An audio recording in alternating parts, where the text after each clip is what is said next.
څه وخورو څه ونه خورو. لومړی به د سالمې یا ښې تغذیې په اصولو سر خلاص کړو. کاربوهایډریټ، پروټین، سابه. د هر وخت په کتغ کې باید دغه 3 شیان وخورو: کاربوهایډریټ، پروټین او شنه سابه. کاربوهایډریټ په کچالو، وریجو، وچې ډوډۍ او مکروني کې شته. پروټین په غوښه، لوبیا، نخود، دال او نورو حبوباتو کې شته. ټول شنه خواړه په سبو کې راځي، لکه پالک، ګندنه، بینډۍ، بادرنګ، کدو او داسې نور.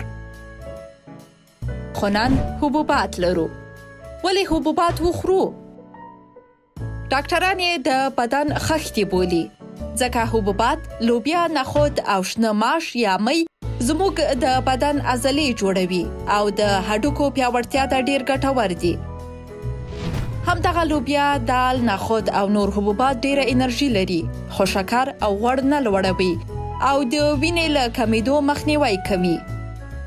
حبوبات د هاضمې سیستم لپاره ګټور دي او اشتها زیاتوي. څنګه یې پاخه کړو؟ په افغانستان کې خلک حبوبات ډیر خوري، خو پخلي ته یې دومره پام نه کوي، ځکه په یو وخت کې یوازې د لوبیا قورمه د بدن ټولې اړتیاوې نه پوره کوي. یوه لاره یې دا ده چې په لوبیا کې ګازرې واچوو او له ډوډۍ سره یو ځای وخورو. بله یې دا ده چې لوبیا یا نخود د کچالو په قورمه کې واچوو او له شنو سبو سره یې وخورو، لکه ګندنه یا دولمه مرچ. او بله یې دا ده چې د حبوباتو له کورنۍ لکه دال ولرو او سبو او ډوډۍ سره یې وخورو. بله ښه لاره دا ده چې د جوش کړو نخودو او کچالو چاټ جوړ کړو او بې له ډوډۍ همداسې نوشیجان کړو. ګورئ، د وچې ډوډۍ پیسې مې بیا درته بچت کړې. باید څومره لوبیا وخورو؟ ډاکټران وایي د یوې شپږ کورنۍ لپاره 0.5 کیلو حبوبات بس دي، ورسره ډوډۍ او یوه دسته ګندنه یا نوش پیاز بسنه کوي. د وچې ډوډۍ پر ځای 0.5 کیلو وریجې هم پخولی شي. باید حبوبات څنګه پاخه نه کړو؟ که له حبوبات سره په یو وخت کې کچالو، وریجې، وچه ډوډۍ یا مکروني وخورو، هم مو پیسې ضایع کیږي او هم به پر بدن بار وي.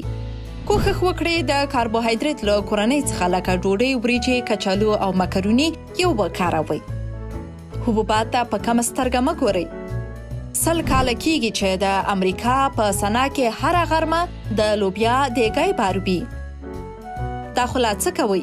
داسې ځایونه هم شته چې د لوبیا ملي ورځ لمانځي. حبوبات به منې